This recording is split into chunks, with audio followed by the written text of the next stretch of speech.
നമസ്കാരം. ഹാപ്പി വിഷു. അപ്പോൾ എല്ലാ കൊല്ലത്തെയും പോലെ ഈ കൊല്ലവും നമ്മൾ വിഷുക്കണിയൊക്കെ തലേദിവസം ഒരുക്കി വെച്ച് രാവിലെ വിളക്ക് കത്തിച്ച് കണി കണ്ട് ഉണർന്നു. അപ്പോൾ ദേ ഈ പ്രാവശ്യം നമുക്ക് കണിക്കൊന്ന ഭയങ്കര റെയറായിരുന്നു.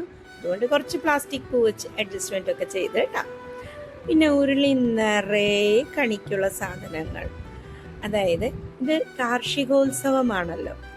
അപ്പം നമ്മുടെ നാട്ടിൽ നമ്മുടെ ചുറ്റുവട്ടാരത്തിൽ വിളയുന്ന സാധനങ്ങൾ എല്ലാം നമ്മൾ കണിക്ക് വയ്ക്കും. ഈ വർഷം മുഴുവനും നമുക്കിതെല്ലാം കാണാൻ പറ്റണേ ഭഗവാനെ എന്നുള്ളൊരു പ്രാർത്ഥനയോടുകൂടി.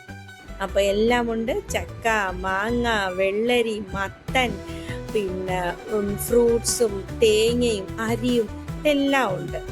പിന്നെ കുറച്ച് സ്വർണവും വെള്ളിയും കാശും എല്ലാം വെച്ചിട്ടുണ്ട് കണിക്ക്. പിന്നെ നമ്മൾ ഉച്ചയ്ക്ക് സദ്യക്ക് ഈ കണി വെച്ച പച്ചക്കറികളെല്ലാം എടുത്തിട്ട് വേണം സദ്യ വെക്കാൻ എന്നൊരു ശാസ്ത്രമുണ്ട് കേട്ടോ.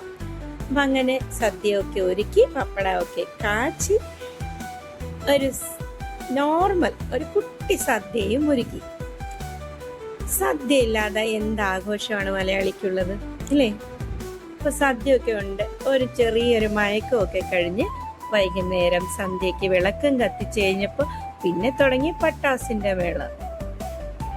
ഇതൊക്കെ കാണുമ്പോൾ നമ്മൾ തിരിച്ച് നമ്മുടെ ചൈൽഡ്ഹുഡിലോട്ട് പോകുന്നില്ലേ? അപ്പൊ എന്തായാലും ഇത്രയേ ഉള്ളൂ ഈ വർഷത്തെ ഞങ്ങളുടെ വിഷുവിന്റെ വിശേഷങ്ങൾ. നിങ്ങളുടെ വിഷു എങ്ങനെയുണ്ടായിരുന്നു? കമന്റ് ബോക്സിൽ അറിയിക്കണേ.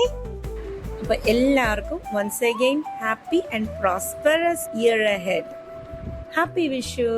Bye.